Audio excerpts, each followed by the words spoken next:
Hello students. बच्चे, as you know that in your yesterday's class I have discussed about these two topics, concept of human capital and human capital formation. Then I have discussed about determinant or sources of human capital formation with you. And in today's class बच्चे, I will try to cover up your this third topic, role of human capital formation, and the fourth topic, problems facing human capital formation in India. These two topics I will try to cover it in today's class. Now let's start with the third topic, that is role of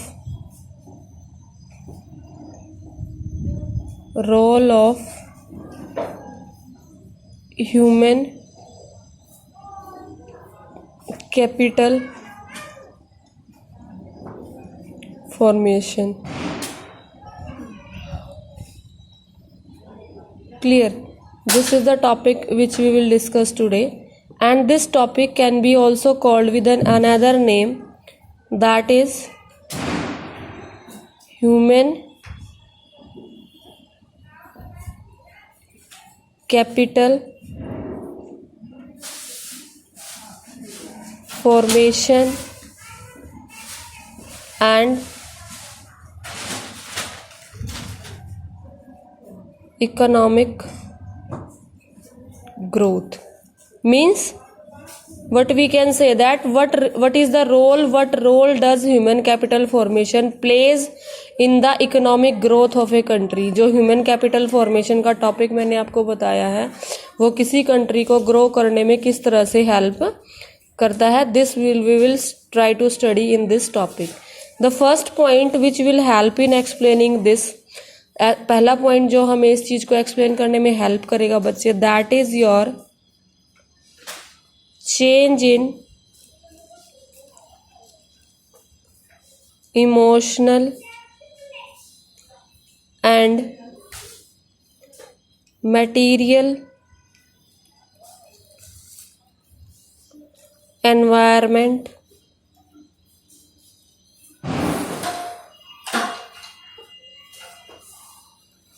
of growth. ठीक है बच्चे, क्या है first point?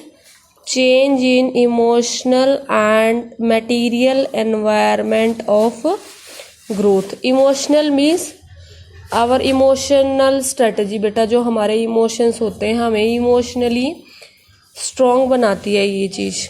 तो how can it be गे that human capital formation generates a change in emotion and material growth of the economy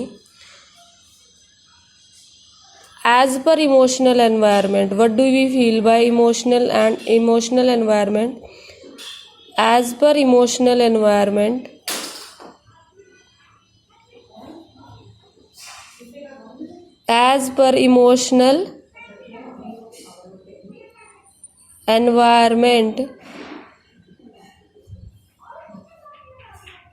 people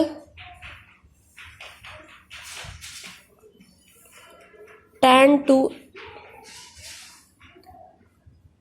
acquire growth oriented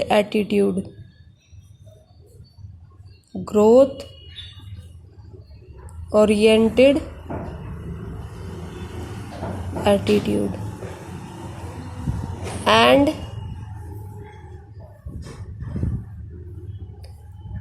aspirations. ठीक है बच्चे, क्या है ये जो हमारा role of human capital formation है उसका सबसे बड़ा रोल किस में है? To provide some changes in the emotional environment as well as in the material environment of the growth. और वो कैसे होगा बेटा?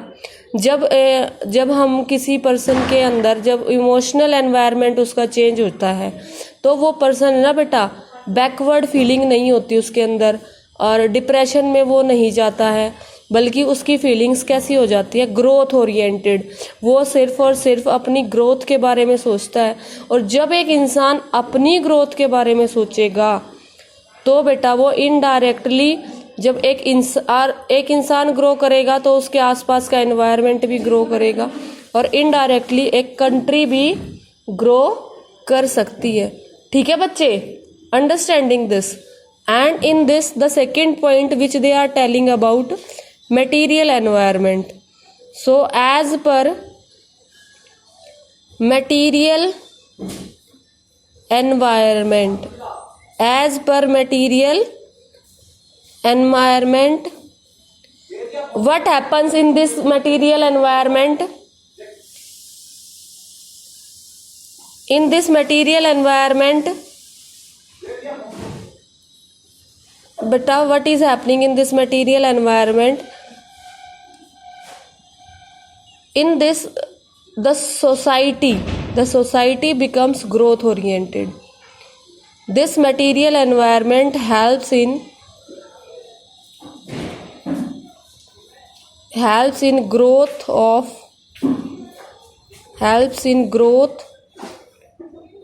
as the society possesses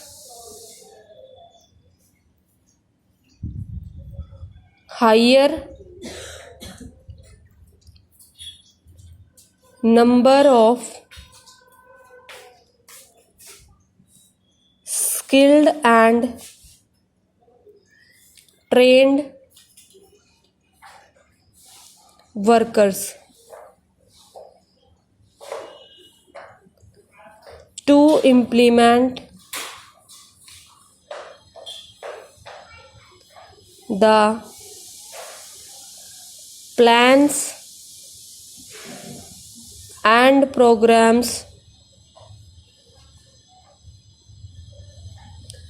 of economic growth.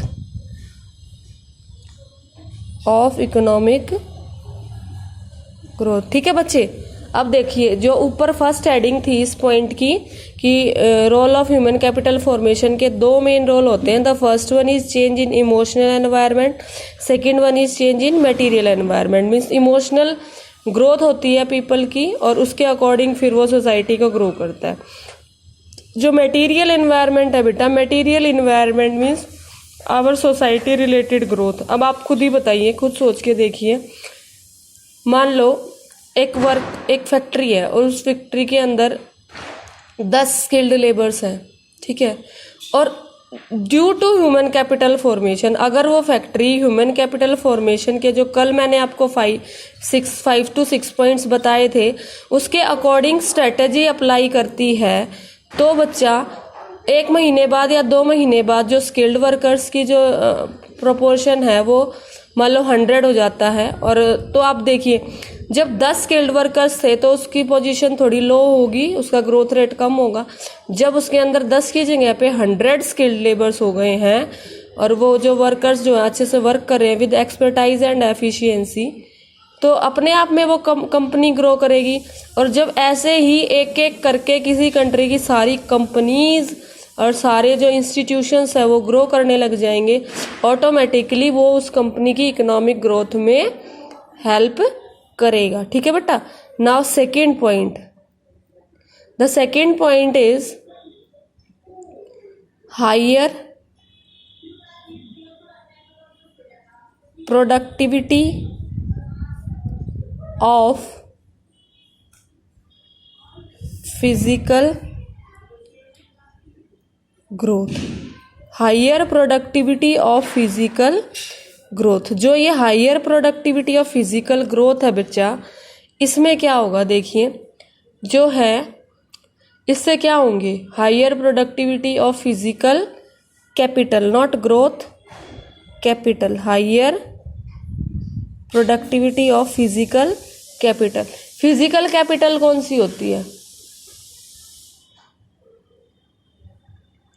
Output per unit of capital. जितना पैसा हम लगाएं, जितनी मशीनरीज हो बेटा, उसके अकॉर्डिंग जो आउटपुट होता है। फिजिकल कैपिटल मैं आपको पहले समझाऊंगी फिजिकल कैपिटल क्या होता है।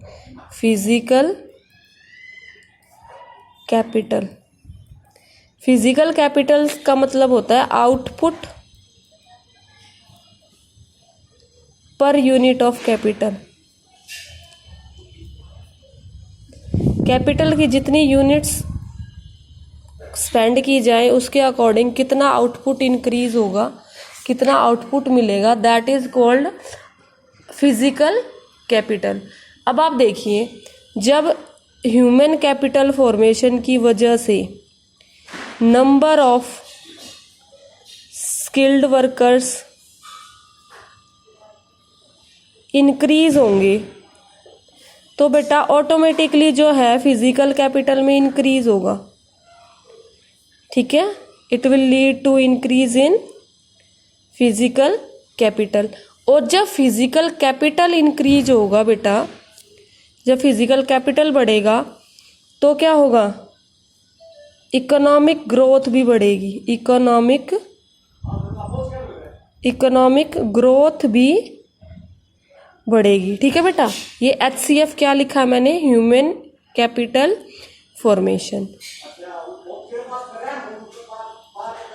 अब देखिए बच्चा, स्पेशलाइज्ड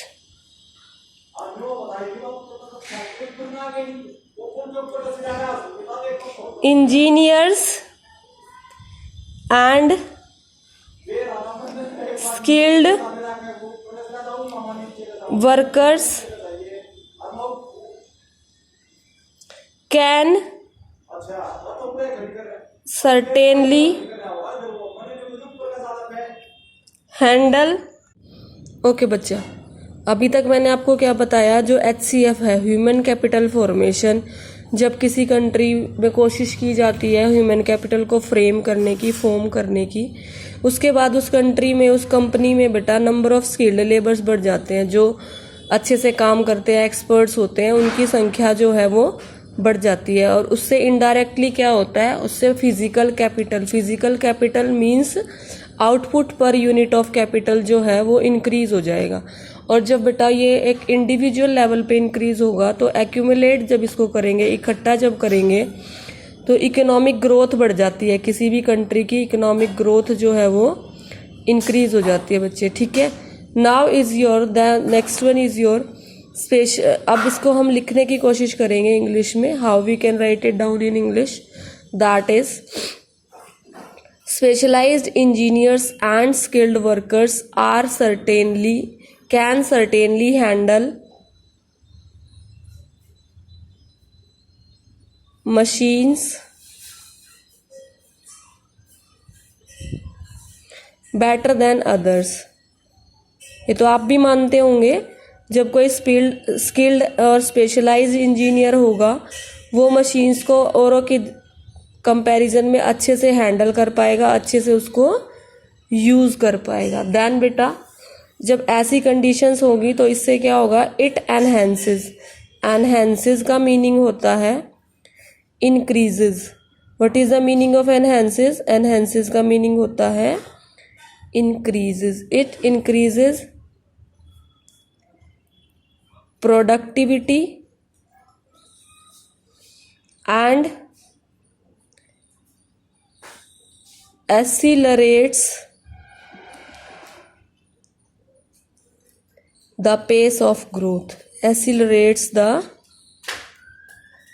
pace of growth, ठीक है बच्चे।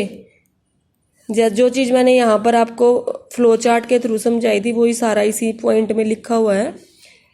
सो till now we have discussed 2 points, that what is the role of human capital formation in the economic growth. Is it clear बच्चा?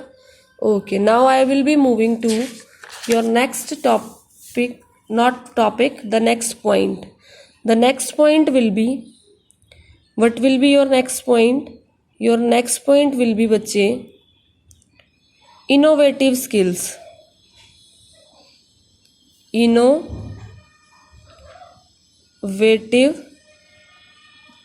स्किल्स। अब ये इनोवेटिव स्किल्स क्या होते हैं बेटा? What do you mean by these innovative skills?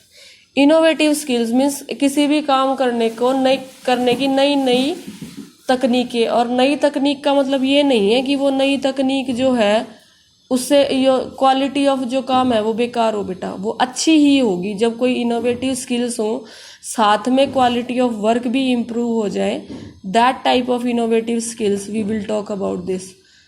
ठीक है। अब जब इनोवेटिव तरीके से जब होगा, देखो पहले के टाइम में आप एग्जाम्पल लो एजुकेशंस का ही, पहले के टाइम पे ट्रेडिशनल तरीके से एजुकेशन दी जाती थी और उसके कंपैरिजन में आज ऑनलाइन टीचिंग और बेटा आपकी हाईटेक लेवल से जो टीचिंग कराई जाती है उसके अकॉर्डिंग जो आउटपुट है बच्चों की लर्निंग का, जो आउटपुट है, जो बच्चे समझते हैं, जो उनकी स्किल्स जो इंक्रीज होते हैं, उसमें बहुत डिफरेंस है। आज का लेवल बहुत अच्छा होता जा रहा है। So this is all about your innovative skills. Now let me write it down how you have to write it in your exam if it comes. That is human capital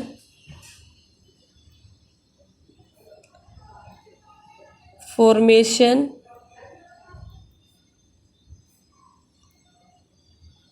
facilitates innovations the undercurrent of growth and development. जो innovation होती है ना बच्चा, उससे क्या होता है, जो ग्रोथ और डेवलपमेंट होनी होती है किसी भी इंडिविजुअल की या किसी भी कंट्री की, उसको बहुत ज़्यादा पुशअप मिलता है, उसको इंक्रीज होने में बहुत ज़्यादा फायदा मिलता है। किससे? Because of innovative skills. Then बेटा larger the number of skilled and trained personnel, greater the possibilities of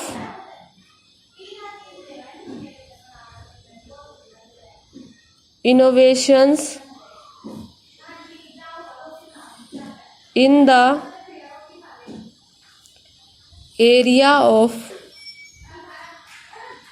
production and related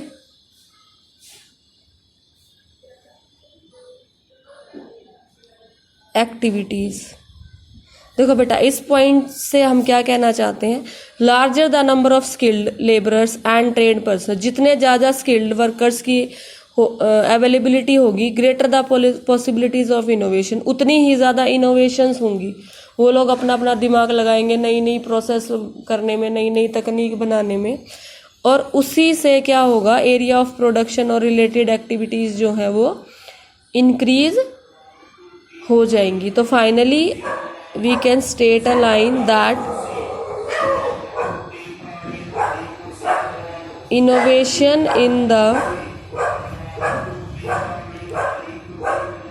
lifeline of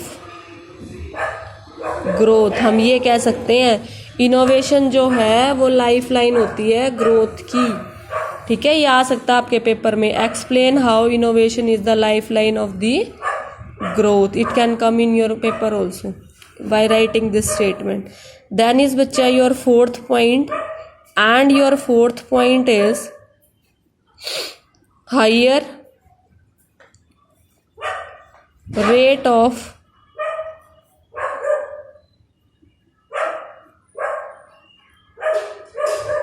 participation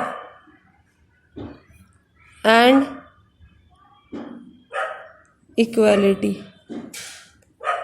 जब हम लोगों में भेदभाव की संभावना को ख़त्म कर देंगे और बहुत ज़्यादा पार्टिसिपेशन कराएंगे, जब बेटा भेदभाव आ जाता ना, चाहे किसी के घर में आए, किसी मेंबर्स में आए, कुछ भी आए, तो उसके बाद नेगेटिव चीज़ें ना नेगेटिव होती चली जाती है।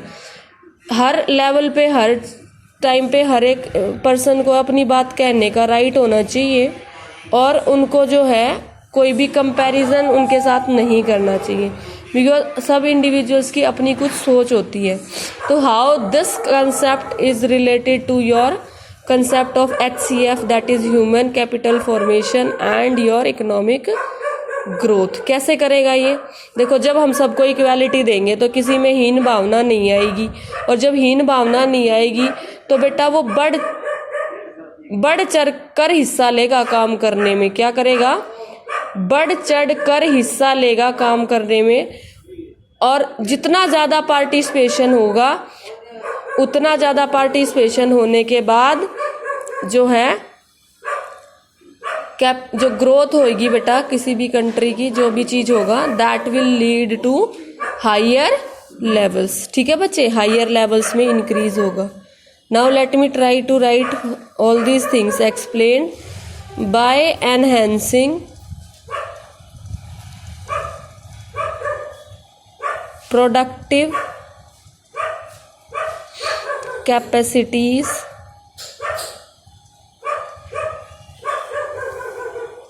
of the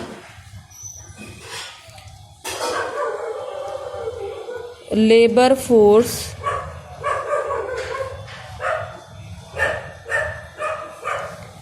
human capital formation induces greater employment, induces greater employment. जब बेटा प्रोडक्टिव कैपेसिटीज बढ़ जाएंगी लोगों की, जब स्किल्ड लेबर्स की वजह से लेबर फोर्स की प्रोडक्टिव कैपेसिटी बढ़ जाए, तो जो बेटा अब हमारा जो है वो ग्रेटर एम्प्लॉयमेंट की तरफ चला जाएगा। जो लोग अनएम्प्लॉयमेंट है उनको भी एम्प्लॉयमेंट मिलनी जाएगी, क्योंकि वो स्किल्ड हो गए हैं और उनको एम्प्लॉयमेंट ईजिली हम प्रोवाइड कर पाएंगे। ठीक है बच्चे। Now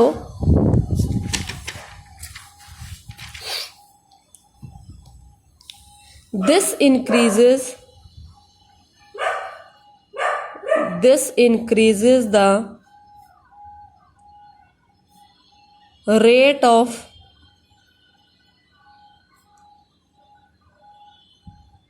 participation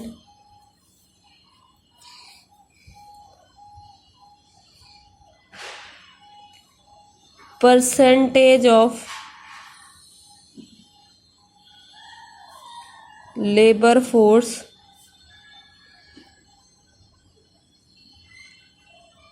participating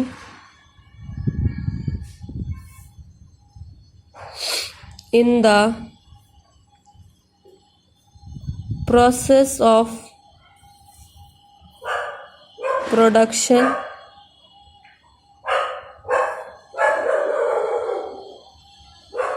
or simply the percentage of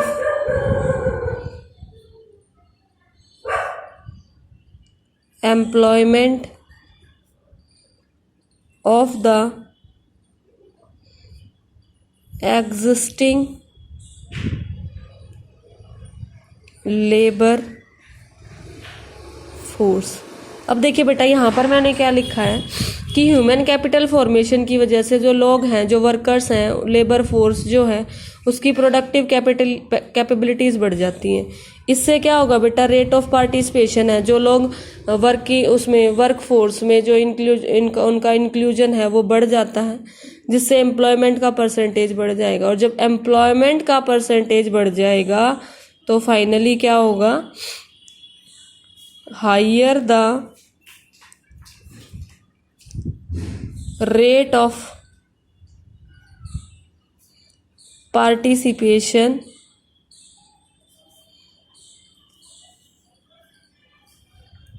greater is the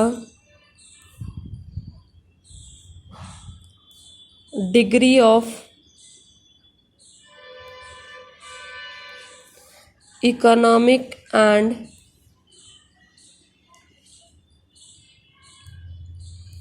social equality in the society. ठीक है बच्चे, क्या होगा?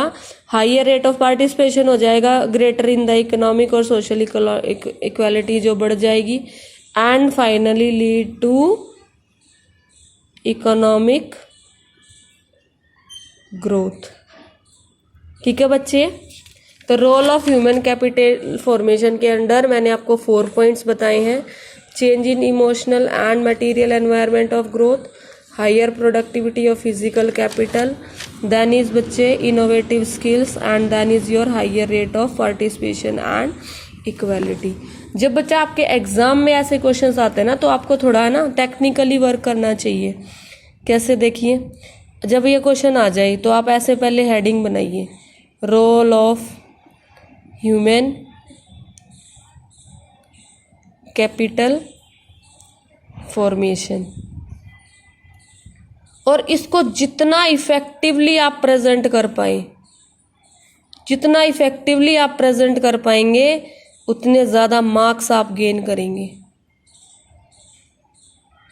जैसे कि मैं इसको इफेक्टिव बनाने की कोशिश कर रही हूँ by making a flow chart, by making a flow chart. ठीक है बेटा, इमोशनल एंड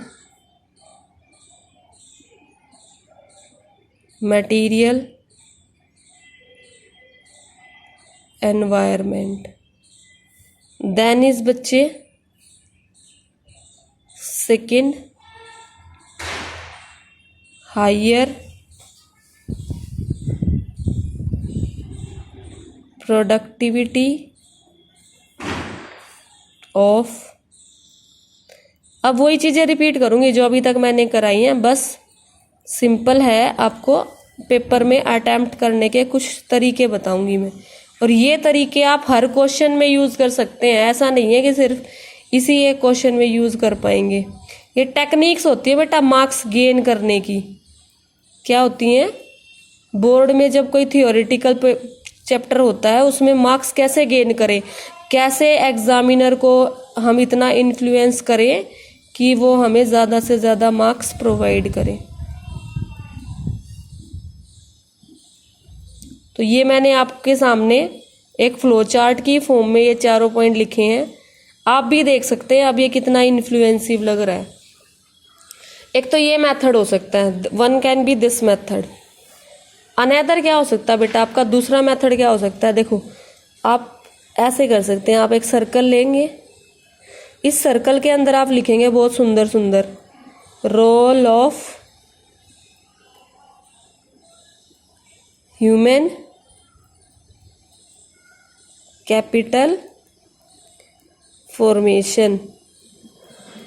ठीक है, अब इसके मैंने 4 डायमेंशंस बना दिए हैं, 4 ही हैं तो 4 बना लेते हैं ना, इजी हो जाएगा। 4 डायमेंशंस बनाए, यहाँ मैं लिखूंगी first one change in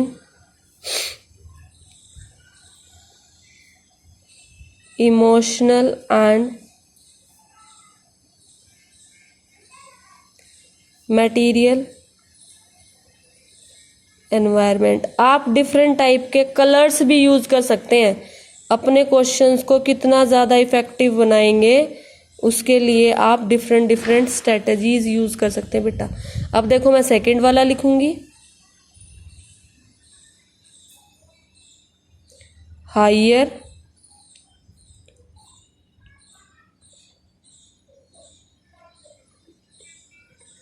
productivity of physical capital.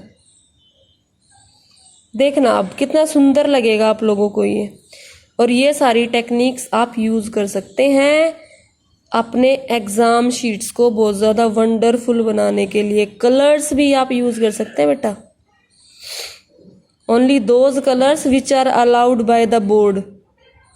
Green, red, these are not at all allowed. ठीक है, ग्रीन रेड को कभी अलाउ नहीं करते हैं। Except that you can use colours also.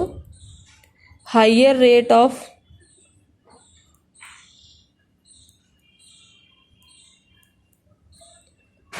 Participation and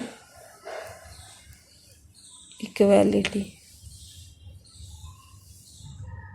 ठीक है बच्चे, देखो एक ये तरीका हो सकता है अपने आप को प्रेजेंट करने का, एक ये हो सकता है, इससे भी ज़्यादा और अच्छे भी हो सकते हैं टू प्रेजेंट योर व्यूज़। मतलब अच्छा बना दो अपने आंसर को, मजबूर कर दो चेकर को। अगर क्वेश्चन 6 मार्क्स का है तो 6 आउट ऑफ 6 देने के लिए। और ऐसा नहीं है सिर्फ ड्राइंग से, उसके अंदर लिख दो। लिखने की भी तो चीज़ें होती हैं, वो लिखेंगे भी हम, लेकिन उस लिखने के साथ साथ इतना इन्फ्लुएंसिव हम अपने आंसर को बनाएंगे, इतना अच्छा हम अपने आंसर को प्रेजेंट करें बेटा, दैट द एग्जामिनर और द जो भी चेकर होगा मजबूर हो जाए आपको अच्छे मार्क्स देने के लिए। इंडियन इकोनॉमी में एक यही तरीका है मार्क्स गेन करने का। अदरवाइज ये थियोरेटिकल सब्जेक्ट है बेटा, थियोरेटिकल सब्जेक्ट में मार्क्स कटते हैं, ज़्यादा कटते हैं। डीप नॉलेज भी ज़रूरी है, एक एक पॉइंट ज़रूरी है, एक एक ईयर ज़रूरी है, एक एक राइटर ज़रूरी है, बहुत इम्पोर्टेंट है बच्चा, ठीक है। होप आप लोगों को प्रेजेंटेशन का कितना मेन मोटिव है वो समझ आया होगा। So this is all about today's class.